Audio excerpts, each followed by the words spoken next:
Thutha wa guikio nja mbĩtĩka-inĩ cia CAF Confederation Cup, kĩrabu kĩa Nairobi United gĩkwanjia campaign cia gũtetera gĩkombe kĩa FKF ũmũthĩ mwena wa gĩcũa-inĩ. Nairobi United bangĩirwo ngucanio ya raundi ya timu 64 na kĩrabu kĩa L15 kĩa Malindi harĩ ngucanio ĩrĩa ĩgũthakwo mĩaraho ĩno kĩharo-inĩ kĩa Baraki hwainĩ wa ira.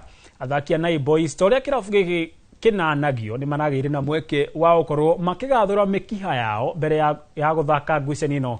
Nai Boys mainũkire gĩkombe gĩkĩ mwaka mũthiru thutha wa kũhota Gor Mahia na bao 2-1 harĩ ngucanio ya final, na makĩgĩa na tigiti wa kũrirũkia bendera ya Kenya mbĩtĩka-inĩ cia CAF Confederation Cup. L15 ni timu haijulikani, lakini ukiangalia kwa statistics utaona ni timu imepanda, ni wase wamegrow, kuna motivation. Watakuja wakiwa na compete, watakuja kuparticipate, watakuja kwa kama wana compete pia, wajigauge, so itakuwa rahisi pia. Sisi ni Nai Boys na sisi ni champions. Of course hatuwezi anza on a low, tutaanza on a high. The team is gelling well. The players are in the mood to play, and this is a very positive thing.